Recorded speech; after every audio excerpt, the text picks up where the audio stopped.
Please subscribe this channel and press bell icon for future notifications and updates.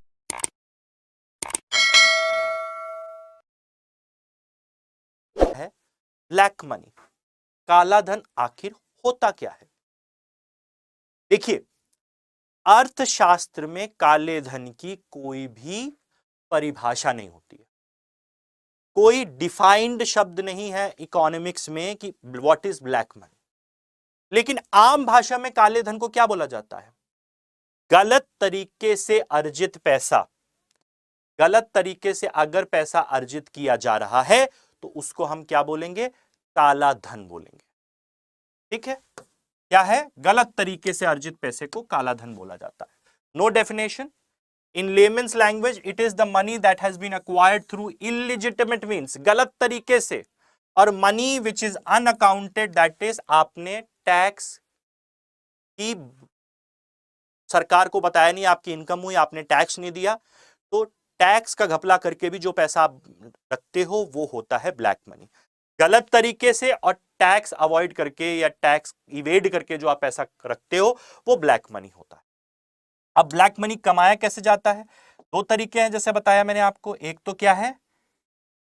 Illegitimate activities, यानी आप कोई criminal activity कर रहे हो, करप्शन कर रहे हो, किडनैपिंग से पैसा, स्मगलिंग से पैसा, पोचिंग से पैसा, ड्रग्स का पैसा, इलीगल माइनिंग, चीटिंग, स्कैम्स, ये कर आप पैसा कमा रहे हो गलत तरीके से। या आप करप्ट हो, आपने करप्शन किया, पब्लिक के लिए जो पैसा है वो आप अपने अकाउंट्स में रख ले रहे हो, कैश में रख ले रहे हो, तो उससे आप ब्लैक मनी जनरेट होता है। दूसरा क्या है? थ्रू लीगल एक्टिविटी, तो इलीगल है, क्रिमिनल है, गैर कानूनी है, लेकिन कानूनी ढंग से भी तो आप काला पैसा अर्जित कर सकते हो। ठीक है, black money legal income not reported to authorities to evade tax, यानी आपने कुछ कमाई की, मान लो मेरा घर है, मेरे को वहां से किराया मिलता है, मैंने वो बताया नहीं इनकम टैक्स को, वो पैसा अपनी जेब में रख लिया, वो क्या है? टैक्स इवेजन है, तो वो भी काला धन हुआ।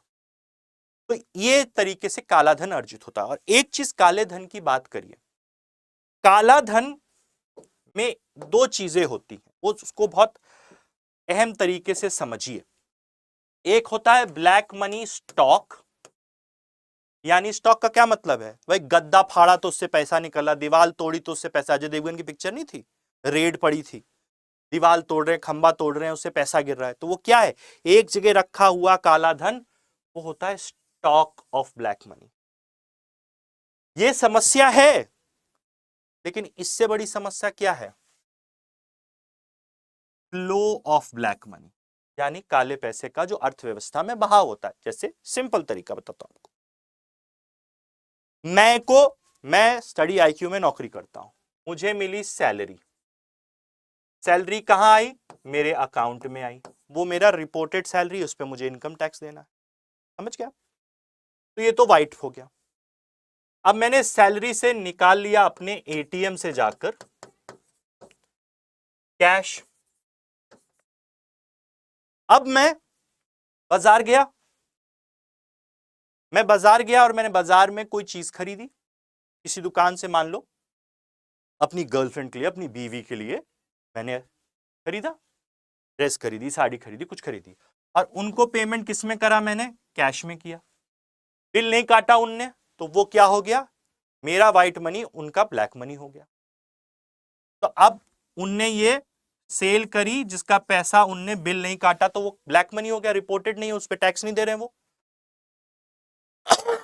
अब मानो इसी कैश को जो उनको सेल में मिला, इसी कैश को जो उनको सेल में मिला, वो गए किसी रेस्टोरेंट में, मान लो मौर्य शेरेटन में खाना खाने गया, वो साड़ी वाला, ड्रेस वाला, उसने ये कैश का पेमेंट किया आईटीसी मौर्या में, ठीक है, तो उसका बिल जनरेट हुआ, तो ये कैश वापस से क्या हो गया? वाइट हो गया। तो ये क्या है? ये है फ्लो ऑफ ब्लैक मनी। एक होता है स्टॉक, जो अजय देवगन की पिक्चर में देखा होगा आपने, एक होता है फ्लो, ये होता है फ्लो। तो ये सबसे ज्यादा बड़ी समस्या है, इससे ब्लैक मनी को इकोनॉमी के वाइट ट्रांजैक्शंस में इस्तेमाल करा जाता है, तो ये ज्यादा बड़ी समस्या है। मेरी आशा ये समझ में आ गया होगा। ठीक है, अब कौन कौन से सेक्टर से ब्लैक मनी जनरेट होता है ये भी समझना जरूरी है। तो black money real estate sector में कि भैया जमीन खरीद रहा हूं मैं 1 करोड़ की, लेकिन रजिस्ट्री करा रहा हूं मैं 20 लाख रुपए की और 80 लाख रुपए कैश में चल रहा है, तो क्या हुआ? 80 लाख रुपए क्या हुआ? ब्लैक मनी हुआ। प्राइवेट एजुकेशनल इंस्टीट्यूशन कोचिंग्स में कि भाई मैं दिखा दूंगा कि मेरे पास एक्चुअली में 100 बच्चा है, मैं रिपोर्ट कर रहा हूं 500 बच्चा है, किसी का ब्लैक मनी रख लिया, उसको वाइट कर दिया, वो भी है।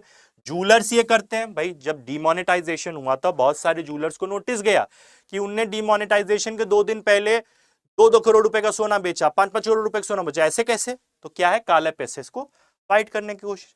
बार और रेस्टोरेंट वाले भी यही करते हैं, अपना बिल ज्यादा बढ़ा दिया। मेडिकल इंस्टीट्यूशंस भी यही करते हैं, फिर फार्मासिस्ट भी यही करते हैं, दवाई खरीद ली। सीमेंट के डीलर्स भी यही करते हैं, व्हाइट गुड्स वाले भी यही करते हैं कि ज्यादा मोबाइल खरीद लिए।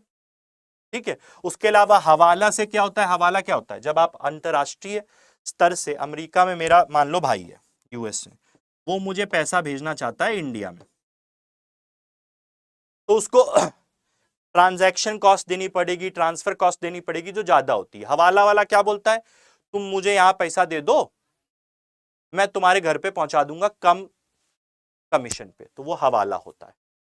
ऐसी बुकीज होते हैं, ऐसी डब्बा ट्रेडर्स होते हैं, स्क्रैप डीलर्स, इन सब क्या करते हैं? ब्लैक मनी इन सेक्टर्स से जनरेट होता है। ठीक है, अब आगे बढ़ते हैं। ब्लैक मनी का भारत में एस्टिमेट कितना है कि कितना काला पैसा भारत में है? तो एक 1961 की कमिटी है, वांचू कमिटी, उसका कहना था कि भारत की तब की जीडीपी का 4.5% काला पैसा है भारत में, parallel economy, black money. OP Chopra noted economist ने बोला 8.7% 1977 में। फिर National Institute of Public Finance and Policy NIPFP ने कितना बोला? ये दिल्ली में है, 1984 में बोला 19% टू 21% ऑफ इंडियन इकोनॉमी का जो जीडीपी है। वर्ल्ड बैंक ने 2007 में बोला कितना भाई? 21% ऑफ जीडीपी, यानी 9019 बिलियन डॉलर। और फिर ऑफशोर ब्लैक मनी यानी विदेशों में रखा हुआ ब्लैक मनी कितना है, ये पता कैसे करिए? तो भारत के अंदर है, विदेशों में कितना है, स्विस बैंक अकाउंट में कितना धरा हुआ है ये। तो आईएमएफ का कहना था कि 331% of GDP. Swiss national bank only Swiss account 2012 में डेटा आया 0.1% of GDP. Global financial integrity report के हिसाब से कितना है? Estimate of flight of capital, यानी भारत देश से पैसा जो बाहर जा रहा है 17.9% ऑफ जीडीपी, 18% लगभग। और इलिसिट एसेट्स यानी बाहर विदेश में गलत तरीके से खरीदे गए परिसंपत्ति कितनी है भारतीयों की? 37.6% ऑफ जीडीपी। ये सारा डेटा है। इतना ज्यादा काला पैसा है जो विदेश में है। और देखिए एक पॉलिटिकल इशू भी है, हर आदमी क्या प्रॉमिस करता है, हम काला धन वापस लेकर आएंगे, लेकिन आज तक ला कोई नहीं पा रहा है। कोशिश हर सरकार करती है, ये सरकार भी बहुत प्रयास कर रही है। इस सरकार का पहला कदम 2014 में सरकार में आने के बाद क्या था? सुप्रीम कोर्ट ने सरकार को एक निर्देश दिया था कि आप एक स्पेशल इन्वेस्टिगेशन टीम बनाइए, जब यूपीए सरकार थी, लेकिन यूपीए सरकार ने वो नहीं बनाई थी। और इस सरकार ने सबसे पहले आकर जो पहला निर्णय लिया था वो था कि सुप्रीम कोर्ट का जो निर्णय था स्पेशल इन्वेस्टिगेशन टीम एसआईटी बनाने का, पहला निर्णय था मोदी सरकार का ब्लैक मनी पे। तो ये एक पॉलिटिकल मुद्दा भी है। आगे बढ़ते हैं। ठीक है, अगर money parked in Swiss bank accounts by Indian entities 2006 से देखें तो लगातार 2006 से देखो तो पहले तो 6.46 फ्रैंक था, मतलब ये है इतना ज्यादा था, फिर ये लगातार गिरता जा रहा था और अब 2019 के बाद से ये देखा जा रहा है कि फिर से लगातार बढ़ रहा है। यानी अब स्विस बैंक अकाउंट में लोग जो पैसा जमा कर रहे हैं ये और बढ़ रहा है 19 के बाद से। तो सरकार को ये भी देखने वाली चीज है। तो ये तो हो गया काले धन का सारा मुद्दा। अब सारा मुद्दा क्या आता है भाई? काला पैसा स्विस बैंक अकाउंट में, वहां से पैसा वापस लेकर आओ। पिक्चरों में, टीवी में, सब जगह बोलते हैं Swiss bank account, Swiss bank account, Swiss bank account. तो आखिरकार यार ये स्विस बैंक अकाउंट क्या चीज होती है और क्यों, कैसे ये काम करते हैं, क्यों इतने फेमस है ये? तो सबसे पहली बात समझिए, सबसे ज्यादा फेमस है प्रिवेसी के लिए और सीक्रेसी के लिए। पहली बात समझिए, Swiss bank account and they are famous, ये फेमस है। और अभी से फेमस नहीं है, ये 18th सेंचुरी यानी 1700 के जमाने से फेमस है, मतलब 100, 200, 300 साल से फेमस है। और किसके लिए सबसे ज्यादा फेमस है? सीक्रेसी। ये बताते नहीं है कि किसका अकाउंट है हमारे पास, किसी भी कंट्री के अंडर प्रेशर नहीं आते हैं। और इस वजह से आज के समय बहुत सारे देश, बड़े बड़े देश, US, UK, European countries, India, सब लोग फोर्स कर रहे हैं स्विस बैंक को, और फोर्स किया स्विस बैंक को कि भाई ये सीक्रेसी छोड़ो, बताओ, क्योंकि हमारे यहां से टैक्स का घपला करके लोग जाकर आपके अकाउंट में रख रहे हैं, ये गलत बात है, आपको बताना पड़ेगा। तो सीक्रेसी इसका सबसे बड़ा टूल है, जिसकी वजह से स्विस बैंक वाले ग्राहकों को अट्रैक्ट करते हैं, सुपर रिच लोगों को, और जो लोग टैक्स इवेजन करके पैसा रखते हैं वहां। अब सबसे बड़ा क्या है? Centuries of secret. भाई वहां कानूनी था कि आप अगर अपने क्लाइंट की इंफॉर्मेशन बताएंगे किसी को भी, तो आपको 5 साल तक की जेल हो जाएगी।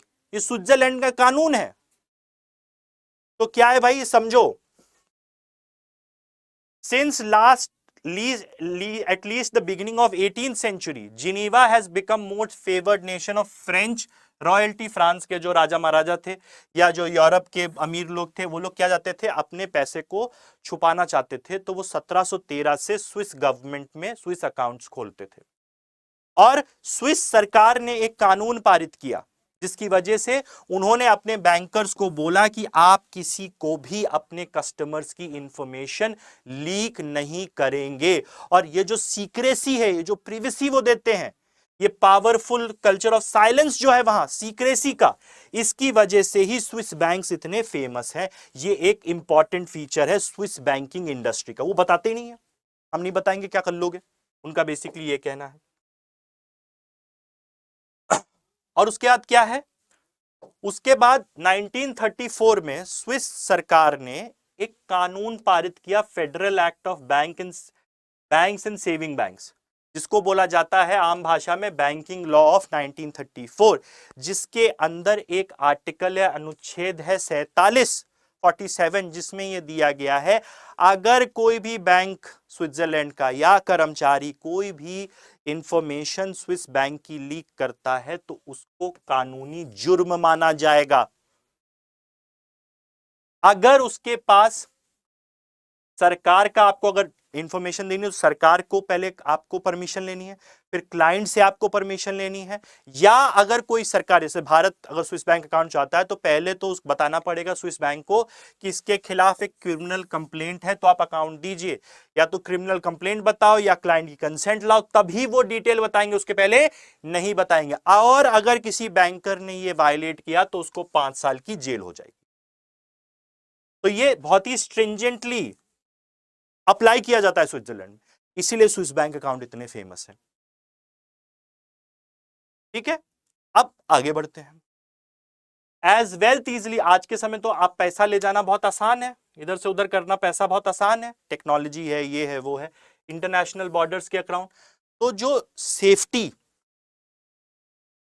जो सीक्रेसी स्विस बैंक्स देते हैं, उसकी वजह से ही वो इतने फेमस है, क्योंकि वहां स्टेबल, स्विट्जरलैंड तो 2 विश्व युद्ध हो गए, उसमें भी न्यूट्रल था, वो ना इधर के साइड था ना इधर के साइड था, तो कमा रहा था दोनों तरफ से, तो वो पॉलिटिकली न्यूट्रल है, पीसफुल है।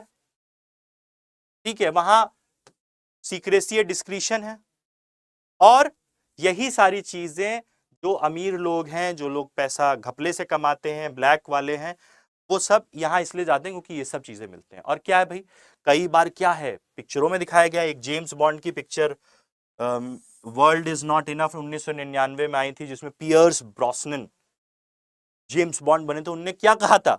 उनने कहा था, if you can't trust Swiss banker what the world has come to.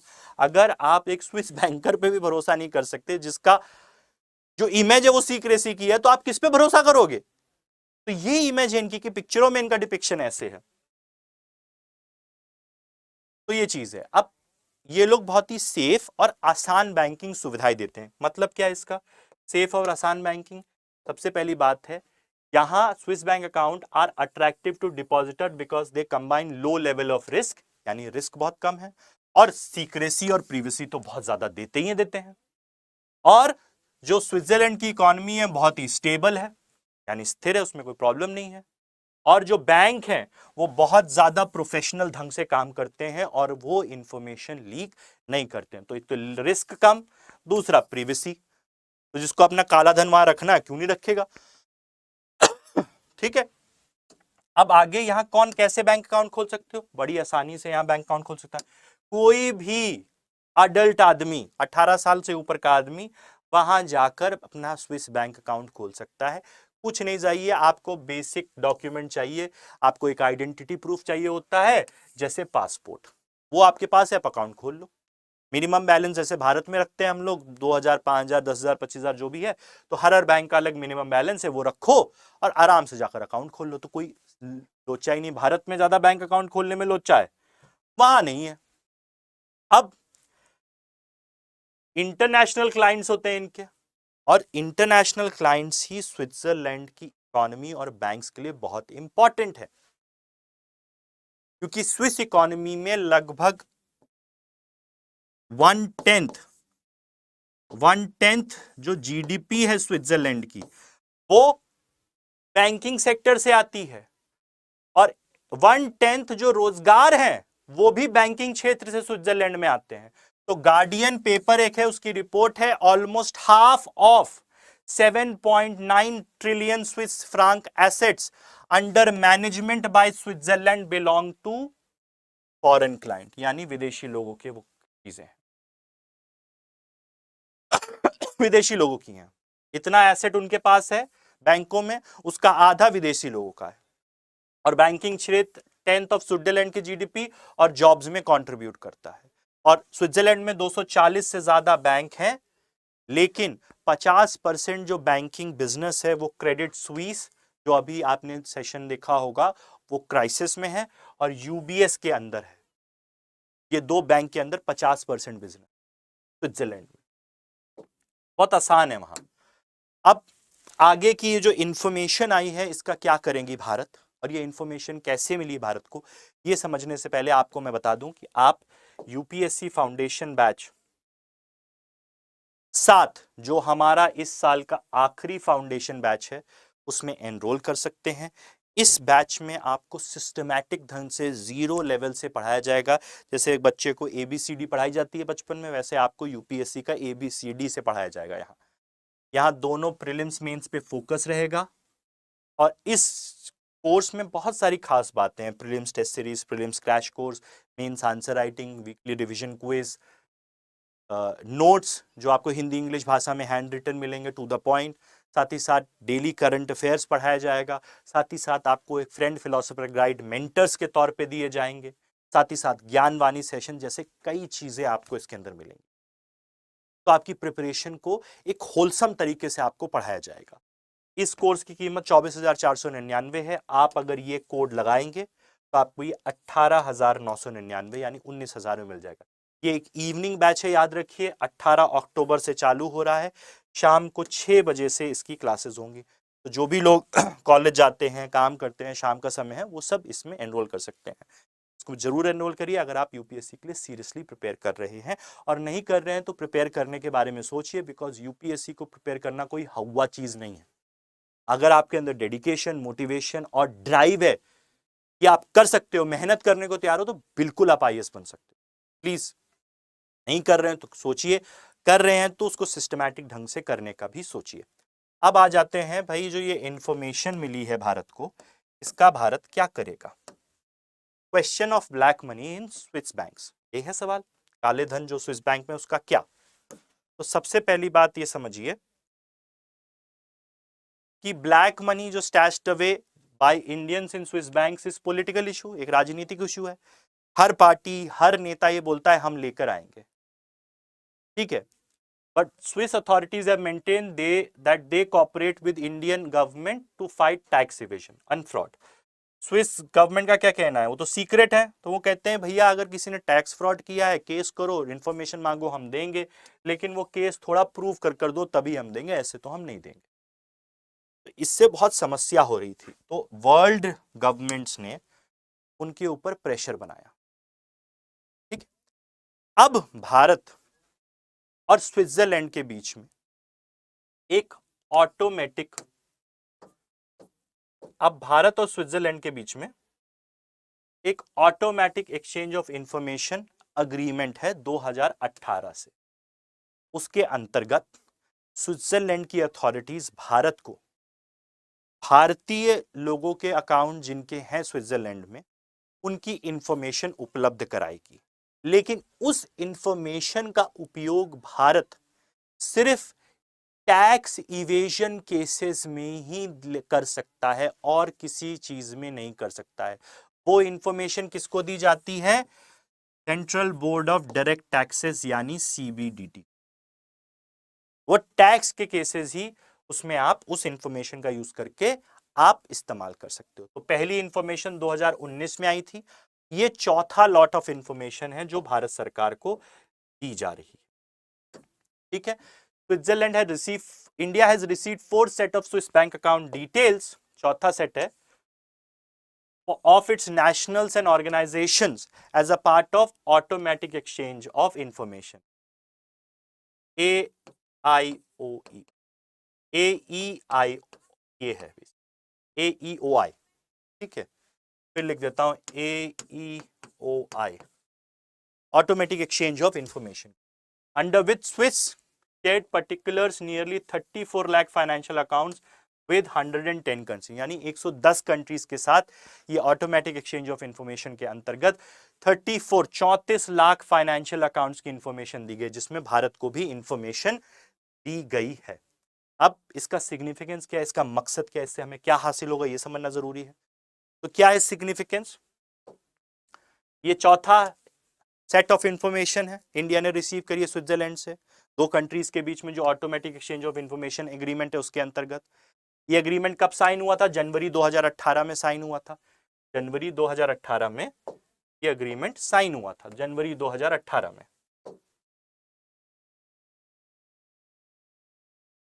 ठीक है, और पहली इंफॉर्मेशन भारत को कब मिली थी? 2019 में। अब आगे जाते हैं। In an effort to bring transparency and restrict money laundering, यानी ये जो फोर्स किया है स्विट्जरलैंड को, ये बहुत सारी वर्ल्ड की गवर्नमेंट्स ने फोर्स किया, G20 ने फोर्स किया है कि आप इंफॉर्मेशन दीजिए ताकि ट्रांसपेरेंसी, पारदर्शिता और मनी लॉन्ड्रिंग, पैसे का हेरफेर रोका जा सके। उसके लिए जो स्विस बैंक का फेडरल ऑफिस है उसने डिटेल्स दी हैं अकाउंट्स की मैसिव तरीके से, 34 लाख अकाउंट्स की 101 देशों को 2022 के एक्सचेंज में। ठीक है, जिसके अंदर 3.4 मिलियन यानी 34 लाख अकाउंट की इंफॉर्मेशन दी गई है। अगर हम आगे बढ़े और जाने, अब देखिए, some countries which have been added to Swiss AEOI list, इस साल जो पहली बार जिनको इंफॉर्मेशन दी जा रही है, भारत तो 2019 से इंफॉर्मेशन रिसीव कर रहा है, लेकिन कुछ कंट्रीज हैं जिनको पहली बार इंफॉर्मेशन दी जा रही है, वो है टर्की, पेरू और नाइजीरिया, ये पहली बार दी जा रही है। अब Swiss federal tax administration office has informed that 74 of these 101 countries the information exchange was reciprocal. Reciprocal क्या है? 110 कंट्री के साथ ऑटोमेटिक एक्सचेंज ऑफ इंफॉर्मेशन है। और रेसिप्रोकल रिलेशनशिप क्या होती है? तुम मेरे को दो इंफॉर्मेशन, मैं तुमको दो इंफॉर्मेशन। तो 101 में से 74 देश ऐसे हैं जिसमें भारत भी शामिल है जो एक दूसरे को साथ में इंफॉर्मेशन है, तुम मेरे अकाउंट वाले के बारे में बता, मैं तेरे अकाउंट वाले के बारे में बताऊंगा। ये है रेसिप्रोकल। अब इसमें कुछ रूल है, ये जो वॉल्यूम है नेचर का, ये डेटा का, इसमें कुछ रूल है। रूल क्या है भाई? इन 2019 प्रायर इंडिया रिसीविंग, 2019 में पहली बार इंफॉर्मेशन मिली ऑटोमेटिक एक्सचेंज ऑफ इंफॉर्मेशन में, India would be among 73 countries that would receive the data, and in their case, India's case, several dispatches would be required given the indication large volume of accounts। यानी क्या है भैया? 73 countries हैं ऐसे जिनके नागरिकों के बहुत सारे अकाउंट हैं स्विट्जरलैंड में, तो एक बार में इंफॉर्मेशन नहीं दी जा सकती, तो कई बार में इंफॉर्मेशन दी जाएगी। और इंडिया वैसा ही एक देश है, क्योंकि इतने ज्यादा अकाउंट होल्डर्स हैं वहां कि एक बार में इंफॉर्मेशन नहीं दे सकता स्विट्जरलैंड, तो रह रह कर दे रहा है कि भैया ये भी ले लो, अभी और नए ले लो, और नए ले लो, ऐसे। ठीक है, अब ये अकाउंट को यूज करने का एक मेथड है, ठीक है, जो federal tax administration inform the nature of financial information, किस तरीके की इंफॉर्मेशन दी जाएगी, यानी किसके नाम पे अकाउंट है, उसका एड्रेस क्या है, उसका कंट्री क्या है, उसका टैक्स आइडेंटिफिकेशन नंबर क्या है, यानी हमारे यहाँ पैन नंबर होता है। उसके बाद information concerning reporting financial institutions, किसको रिपोर्ट किया है, अकाउंट में बैलेंस कितना है, कितना पैसा है उसके पास, ये सारी चीजें दी जाएंगी डेटा में, भारत को दी गई हैं। अब सवाल ये उठता है गाइडलाइंस क्या है, कैसे आप इस्तेमाल कर सकते हो उस डेटा का। आपको मैंने बताया कि सिर्फ टैक्स पर्पस से कर सकते हो। तो ये जो गाइडलाइंस है ऑटोमेटिक एक्सचेंज ऑफ इंफॉर्मेशन की, ये किसने बनाई है, पेरिस में एक अंतरराष्ट्रीय संस्था है डेवलप्ड कंट्रीज का, organisation of economic cooperation OECD, उसने गाइडलाइन बनाई है कि हर साल जब ये ऑटोमेटिक एक्सचेंज होगा, जो करंट स्विस बोनांजा है बैंकिंग का जो दिए जा रहा है detail, is secretly meant for tax only purpose, यानी टैक्स इवेजन के केस का ही आप जांच पड़ताल इसके जरिए कर सकते हो। तो इंडिया में दी जाती है CBDT को। आगे अगर मैं बढ़ूं, इस इनकी गाइडलाइंस के अंदर, OECD की गाइडलाइंस के अंदर, OECD की गाइड नो डिटेल्स, इनका ये कहना है कि आपके पास जो डिटेल आई है वो किसी भी तरीके से आप पब्लिक में लीक नहीं कर सकते हो। कि आपको किस अकाउंट होल्डर का डिटेल मिला ये नहीं बता सकते हो, उसके अकाउंट में कितना पैसा है ये भी सरकारी अथॉरिटीज नहीं बता सकती हैं। अगर बताएंगी तो ऑटोमेटिक एक्सचेंज ऑफ इंफॉर्मेशन का वायलेशन हो जाएगा। So in 2014, OECD developed a common reporting standard which allows every country to obtain data from financial institutions automatically. यानी automatically information exchange होगा हर साल, ऑटोमेटिक एक्सचेंज ऑफ इंफॉर्मेशन के अंदर। आप data, आपको जो मिला है वो डेटा पब्लिक में नहीं लीक कर सकते, यानी मीडिया में जाकर अर्नब गोस्वामी को नहीं दे सकते कि वो जाकर बोले, रवीश कुमार को नहीं दे सकते कि वो जाकर बोले। आपको दिया है, आप इन्वेस्टिगेट करिए, अगर टैक्स इवेजन का केस है तो फाइल करिए और उसको जो भी आपको कार्रवाई करनी है करिए। ठीक है, अब क्या है, what is the scope, India क्या कर सकता है। जैसा मैंने बताया कि आज के समय भारत को 78 कंट्रीज हैं जो ऑटोमेटिक रेसिप्रोकल एक्सचेंज करती हैं 107 देशों के अंतर्गत। अब ये तो बहुत सारा डेटा है, बहुत वॉल्यूम ऑफ डेटा है, अब इसको इन्वेस्टिगेट करना है तो क्या करें। तो इसके लिए due to primarily large volume of financial information data, now 100 countries से हमें डेटा मिल रहा है, स्विट्जरलैंड से तो मिल ही रहा है लेकिन 100 कंट्री से मिल रहा है। तो central board of direct taxes ने पिछले साल एक फॉरेन एसेट इन्वेस्टिगेशन यूनिट बनाई है 14 इन्वेस्टिगेशन विंग्स के साथ। जो जांच एजेंसी होती है CBDT की, उसमें 14 जगह एक FAIU यूनिट्स बनाई हैं जिनका काम होगा कि रीजन बाय रीजन जो इंफॉर्मेशन मिल रही है उनको पढ़ना, उनको देखना और उसमें अगर कोई केस बनाया जा सकता है तो वो केस बनाकर उन लोगों के खिलाफ कार्रवाई करना।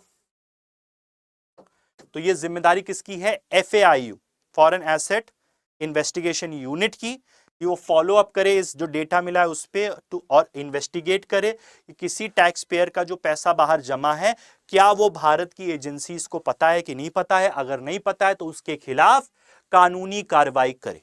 तो इस इंफॉर्मेशन का ऐसे काम लिया जाएगा। अगर हमारा वीडियो आपको पसंद आया हो तो इसको लाइक और शेयर करना ना भूलें। कमेंट के माध्यम से आप ये भी बता सकते हैं कि आपको ये वीडियो कैसा लगा, या किसी भी तरह का आपको कोई डाउट्स हो तो आप कमेंट सेक्शन में जाकर कमेंट करके आप पूछ भी सकते हैं। तो मिलते हैं नेक्स्ट वीडियो में। जय हिंद।